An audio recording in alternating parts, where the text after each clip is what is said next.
Hey, welcome to my channel. My name is Jessie and today I'm wrapping up the 8 books I read in June. June was an okay reading month for me. I read 8 books, but I only had one 5-star read, but I did have several 4, 3.5, and 3-star reads throughout the month. Overall, I do kind of wish I would have read 1 or 2 more books, but I'm not too unhappy with the reading I got done, especially just considering what kind of month June was. June was incredibly busy with my first summer class in 3 years, as well as the last week of June, which I just got out of, was extra busy as well because I also attended a curriculum camp at the high school I'll be working at in the fall. And Rowan also had his next cardiology follow-up, which went really great. I also started a book buying ban at the end of April, I believe, and I didn't finish it. I was supposed to read 20 of my own books before I bought any more books. And I made it to 17 and then I broke and I bought a book while we were out the other day.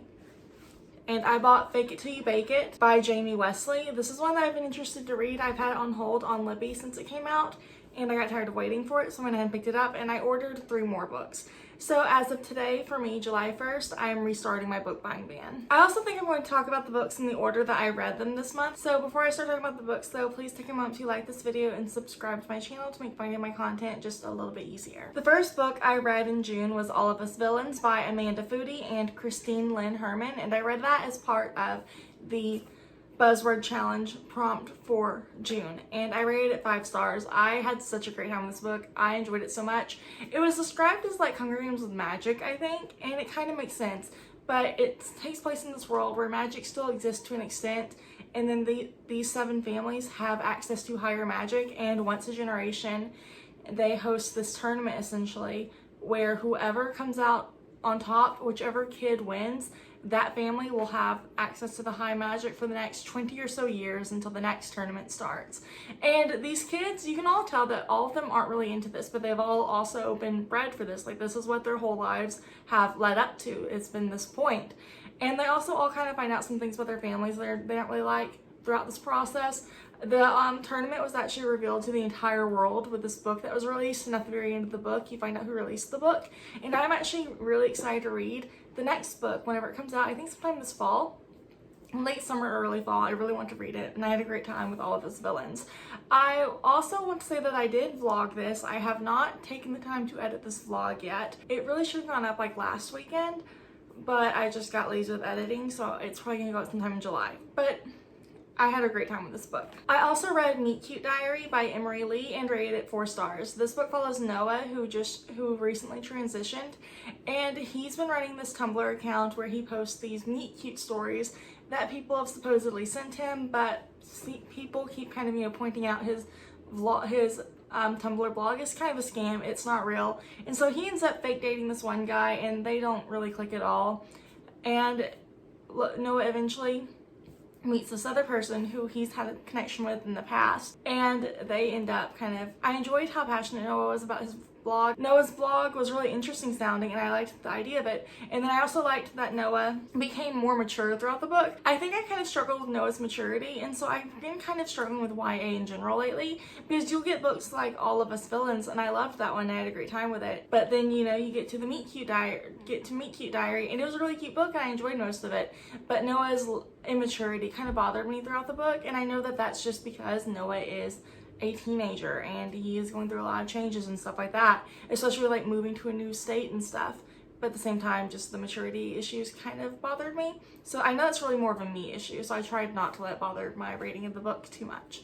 But overall, it was a cute book and I enjoyed it for the most part, and I enjoyed, Noah learning more about relationships and what's actually healthy, and, kind of changing his mind and fixing some misconceptions he had. I read The Keeper of Night by Kylie Lee Baker and rated it 3 stars. This book follows Ren. She's half British and half Japanese, and she spent most of her life up until now living as a British Reaper, but people have always been incredibly hateful and racist towards her, and she eventually ends up running away to Japan to find her mother. And in Japan, she kind of encounters similar problems, but she's also given this task, and she has to complete this task to eventually become a Shinigami.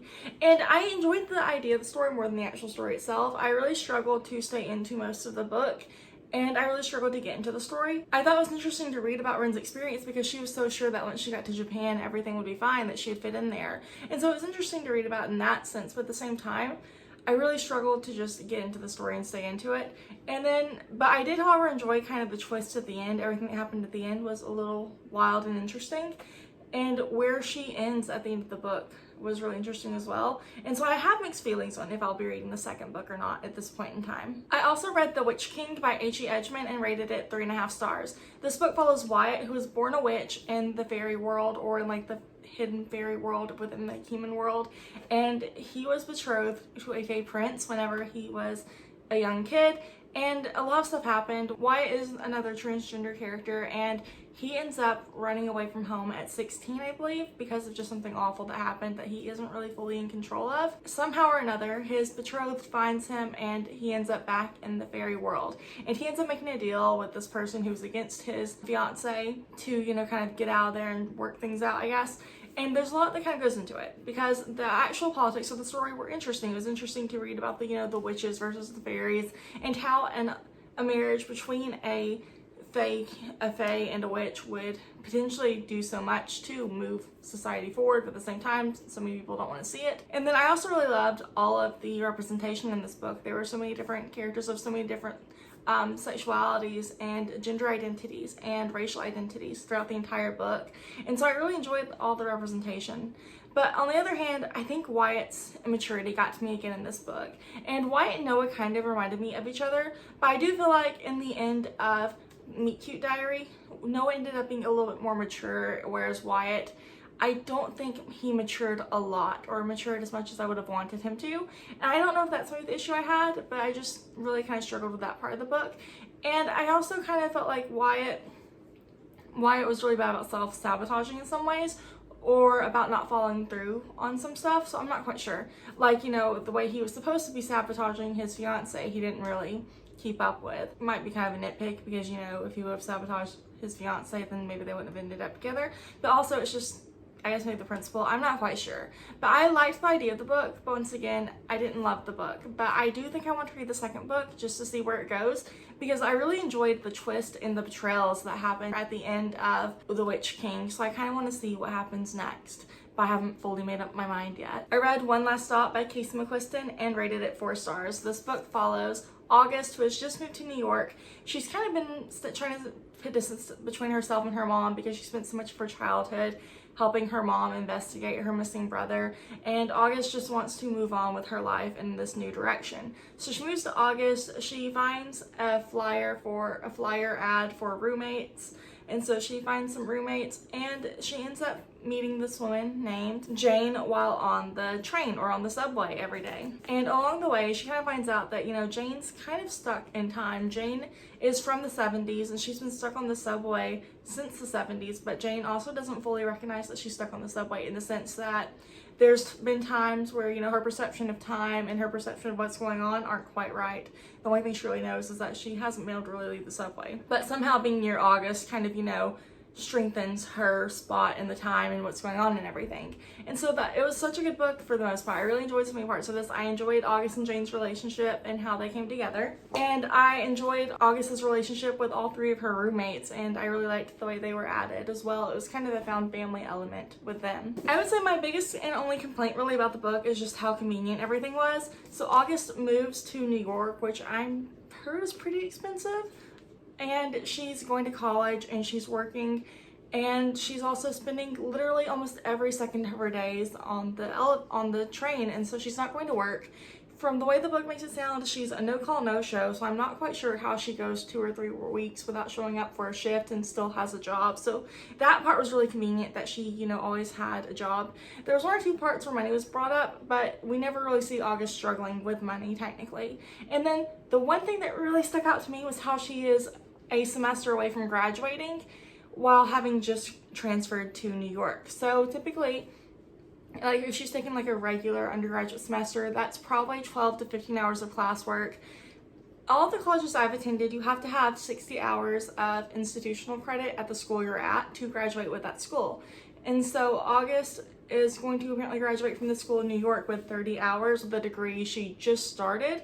So I will admit I'm not fully sure how that part works. That part's awfully convenient. Also added in with the fact that she's not going to class and she is a sociology major now. She was something else previously, I forgot, and she switched to sociology, which is pretty heavy in reading and writing and citing her sources. So this is a nitpick and also just a big convenience. This is a nitpick on my end, but a huge convenience on the book's end. But overall, besides like those things I mentioned, I liked the book. I liked August and Jane's relationship. I liked, you know, the conclusion that is added to August's mother's brother, you know, that they finally find out what happens to him. I will also say that one part of the book where August received something from her mother was the tiniest bit predictable, but I think it's okay.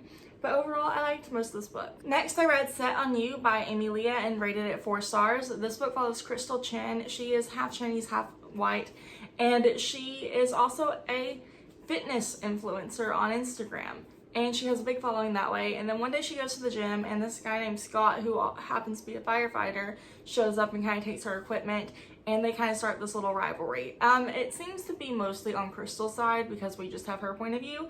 And then you find out that their families are about to become connected because their grandparents are getting married. Looking back on it, that part might be a little weird, but I guess their grandparents aren't going to be procreating. So it might be okay. It's just a name only, like on the grandparents' end though. I guess they'd be step grandchildren. I just weirded out myself with the whole book. Anyways though, they end up finding out at the engagement party, and they eventually develop into like this friendship and this like almost dating role, because Crystal doesn't really want to date yet because she found out that Scott recently got out of a relationship, and the last time she was someone's rebound, she got hurt really badly, so she wants to wait. And it was just really a cute little romance. It was just really a cute little romance. I had a really good time with it. I really enjoyed watching Crystal and Scott fall into a relationship and watching them like how things would work with them. I really enjoyed that part. I also liked the commentary on Crystal's body positive fitness influencer account stuff, just in the sense that, you know, she kind of realizes towards the end that it's kind of becoming toxic positivity that is kind of making it harder for her to function in her day-to-day life, and she kind of has to take a step back and like find another way to look at it, where she's letting people, you know, be happy with their bodies and telling people to be happy with their bodies, but also reminding people it's okay if you're not happy all the time, that kind of thing. And so overall, I really liked the book and it was a cute read. Next, I read We Are Not Broken by George M. Johnson, and I did not rate this because it is a memoir and I feel kind of weird and gross rating memoirs. It's a nitpick. I guess if I rated it, every memoir I've ever rated would be 5 stars, just because, like I said, it does feel weird to apply a rating to someone's life experiences. But this particular book talks about George M. Johnson's childhood and growing up with their brother and cousins and their nanny, and kind of like how that all worked out for them. And each section of the book kind of talks about something specific. For example, there was a chapter kind of about spanking, and the whole book talks about, you know, like how George M. Johnson and their cousins and brother would sometimes get in trouble and then they'd get spanked. But then they kind of talk about the trauma they've kind of grown up with from it in a way, and then they also kind of bring it back by tying in statistics and stuff like that. Or when talking about their nanny, George M. Johnson also kind of talks about how Black women are one of the most underappreciated groups of women and stuff like that. So overall, I actually really enjoyed this book, and it was a really intriguing read, and it was a really good book, and I really liked it. The last book I read this month was Long Way Down by Jason Reynolds, and I rated it 5 stars. I read this book in about a day, and I read it because I attended the curriculum camp, like I said, and this will be the only book that I know of so far that will be read in the fall semester. And so I had a chance to go ahead and get it read, and I did, and I really enjoyed it. This book follows Will, whose brother was recently killed, and this whole book is a novel in verse that takes place on an elevator while he is riding down from the 8th floor to the 1st floor, and at every stop he has a conversation with someone who has been killed by a gun or has been involved in the killing by a gun and stuff like that. And I really thought it was really interesting, and I actually really liked the book. I wasn't quite sure what to expect going into it, but it was a really quick read and it was a really good book, and I'm really glad I read it and ended the month on it. So I think earlier I might have said I only had 1 5-star read, but I had 2. So in the 2 I had were really great. Anyways, though, those are all the books I read in June. June, like I said, was a pretty good reading month. It definitely wasn't the best one I've ever had, but it was really good. I enjoyed most of the books I read, so I'm pretty happy with it. Anyways, thank you so much for taking the time to watch this video. I'll talk to you later. Bye.